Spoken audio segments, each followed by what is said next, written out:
Hi.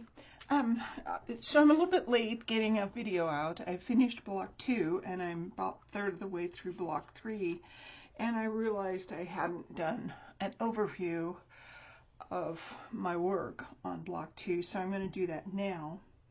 And I have a few other things that I'd like to show you. With Block 2, we get into proportional drawing, and with proportional drawing, a lot of artists will use a knitting needle. I'm going to try and get my sound up to make sure that you can hear me. There it is. A lot of people use a knitting needle, a very thin knitting needle, and this is it's a bamboo. It's a 2.5 size, and so they'll hold it out and run their thumb up and down to measure. For example, if I were going to measure this, I would hold it away from myself and then run this up and down until I got the perfect size, and then I would transfer it to a drawing paper. And that works for a lot of people. I had a little bit of an issue because I'm not real steady with my left hand anymore because of my stroke, and so I had an issue with this, so I came up with a workaround, and I'm going to stop the video so that I can put a photo in of that so that you can kind of see what I did, and then I'll start the video again. I'll be right back.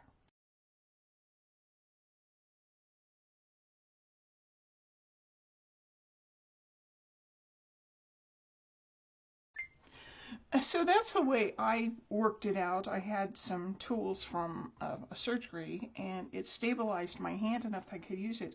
But the only problem was when I would get my size, sometimes I would still slip, my finger would still slip, or when I brought it over to measure and put my marks on paper so that I could draw things, I was still off. I really had a hard time with proportional drawing with the knitting needle. So I came up with I did a lot of research, and I came up with a different workaround. And I found some drafting tools, and I have 3 of them here. I'm going to show you. Let me get rid of this black paper. The first one is an Alvin. It's a proportional drawing tool. It has, let me see if I can get this down just a little bit more for us. There we go. It has pokey things on the ends, and so again, it's used pretty much the same way. You will go ahead and measure. It's actually great if you're doing a picture-to-picture. Let me show you. For example, this, if I'm doing a picture-to-picture, I can use this to measure and then transfer. The drawback is you can only do size to size, or if you're using it like you do the knitting needle, this is a little bit more steady. Once I get the size, once I hold it out and get the size, then I don't have to worry about shaking or losing my measurements when I bring it to my paper. And then I also found some of these. These are just little plastic drafting tools, and these are kind of nice because what you can do with this, especially if you're going from picture, so I can measure his head, and then I can enlarge it, and you can see from the size of his head in the picture to what I would enlarge it to, it's quite a bit different. And I like this because you can change the size. You can change it either bigger or smaller. These little pins come out, and you can actually change it to be either the same size, or like I was down here, it is small to really large. And so this was kind of neat. They do send you some extra pins and things in case you lose them. And it's real easy to change it. I got 2 of those. I have one that came in a nice little case, and then I have this one. And then I also found, let me put my Alvin away so I don't lose it. I also found this really great, it's from Milan Art Institute. And let me pull this up a little bit so you can see better. It is pretty much based on the same as these plastic ones, except it's wooden.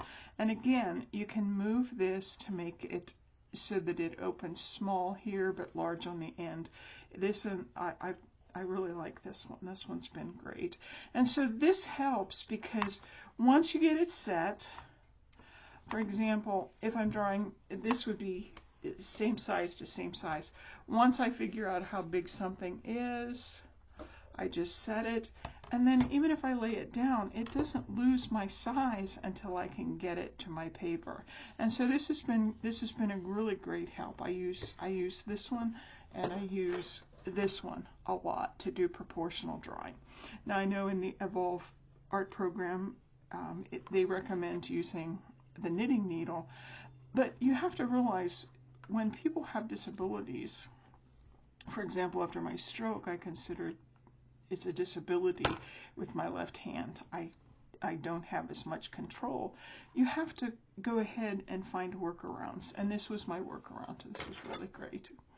Okay, so the other thing that I wanted to talk to you about, there will be links down in the bottom for you to find these. The other thing that I wanted to talk to you about is lighting. I really had a difficult time getting good enough pictures for we have to take pictures of our paintings and send them in. And the one thing that I did find was they have a link in Evolve to show you. It's just, we used to use them to heat the chicken coop for the chickens in the winter, especially when we did baby chicks. And it's just a metal light holder, and you put a bulb in it, and they say to do 500 Kelvin. That's really worked for me. I've done that. I didn't spend $300 or $500 for a special light. I went ahead and just did that, and that's worked really well for me. So the other thing that I wanted to talk to you about is let's see. Okay, let's go ahead and move on to this. I went ahead and did trying to get this set. I went ahead and did a portfolio. I have one for my Block 1, and this is for Block 2. So in Block 2, what we did a lot of proportional drawing, and we were taught how to do proportional drawing. And again, you can kind of see we had to draw them rough, and then we had to paint them. And I don't have my drawings in my portfolio. They weren't that great, but you can kind of see we had to put measurements, we had to use boxes, and we were taught all of this in Block 2. And with this one, you can see I drew a small one and moved on, and there's some on the back. Then I got into fancier things when I got a little bit more got a little bit happier with my drawings. This was one of the hardest things for me to do, is the proportional drawing. And then of course these are very small. You can kind of see that's not even an inch. But then we would blow them up for a canvas, and I will show you the paintings that I did with these. And there are quite a few of them we had to do before we even started to paint. So that was the proportional drawing part.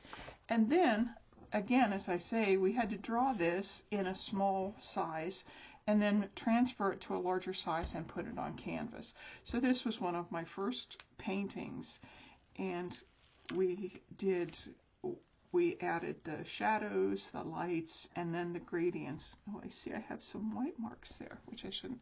So the gradients are all through these. And I really enjoyed this part. It was such a growth process for me. And here you can see I did the drawing, and then I did the painting. And again, a drawing, and then the painting. And I truly enjoyed the drawing. And with this one, I started getting to the point where I would mark out all of my shadows, all of my lights, my background, where it would be a gradient and things. And then I went ahead and painted it. So then this is just a photo of one of the ones. And of course, what I did with this was I used my proportional drawing to go ahead and measure.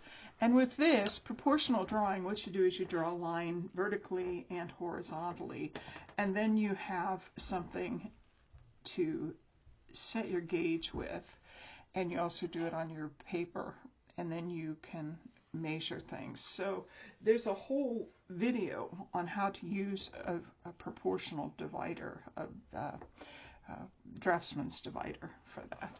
So you can look that up. I did start putting my signature on my pages just so that they knew I wasn't copying someone else's picture and sending it in, and also just because it's not art if it's not signed. So here's another one. This was number 17. Number 18. I really got full of myself on this one, and I think I did a good job because it was difficult. Now we don't put all of the details, the flowers and things in here, but I think I did a pretty good job with this one. And then again, I have china that my husband bought me, and I was really having a good time getting these pictures painted. And then my last one for Block 2 was a very difficult, and I didn't do the best job with it, but I did do good enough that it passed. And so then I'm on to Block 3, which will entail colored paintings. And I don't have that ready to show yet, but when I am finished with Block 3, I will go ahead and show you. The one thing that helps get prepared for Block 3. Block 3 is doing mostly mixing of colors and learning how to paint with colors, and then learning how to do gradients and shadows, those kind of things in color. So this book was referred to the students, and at first I wasn't sure I would get it, but after I did my first 2 paintings, I was very disappointed with my color mixing. I've never been really good with color. So I did go ahead and get this Blue and Yellow, Don't Make Green by Michael Wilcox. And what I liked about it, first of all, it goes through a lot of the theory in the beginning, the first 45 pages. But then after that, there's practical work that you can do. There are exercises that you can do. He tells you to use a certain color here and a certain color here, and then make boxes that you go from pure cadmium red light, add a little bit of blue, a little bit more, until you have the cerulean blue by itself in the last box. And the whole rest of the book is very much just doing that, and then giving you examples of what that looks like. Now I think he's used acrylic for these, but I've started doing it with the oils so that I have a reference for how colors go together. And then in the back, what I really liked about it was, in the back there's a whole spread of nothing but the colors he's used and the signature that they use to make this color. This is something yellow, something violet, something blue, something green. And so then he shows you how to break this apart and see where, if you mix, for example, let's say we're going to mix Hansa yellow with quinacridone violet. Well, red, the opposite of red, he shows you how to go ahead and take the red and match it up to see which colors are going to disappear and then which colors are going to pop. So this gives you a better scientific view of how you're going to go ahead and put colors together and the science behind why a color turns out the way it does. And I really like the science. I have my Bachelor of Science. I like science a lot. So that really helped me with color mixing. It wasn't something subjective, it was more objective. I could finally put a science behind it. So this is a really good book if you're going to go ahead and go through Block 3 when they do coloring. I'm really tickled because my husband's hung some of my paintings, and that makes me very happy. And then we've already started talking about the next segment. There are 2 segments. There's the foundation and then there's the advanced course. And so he's already, I think my husband really likes it that I'm doing this too. This has been very healing for me. It's helped with my stamina. It's helped with my self-esteem. This has been just really good for me doing the Evolve program. So I hope this helps any of you who are on the fence, gives you an idea of what is in Block 3 and what to prepare for Block 4. And I hope that you join us. It's really a lot of fun, a lot of work, but a lot of fun. Thank you. Bye-bye.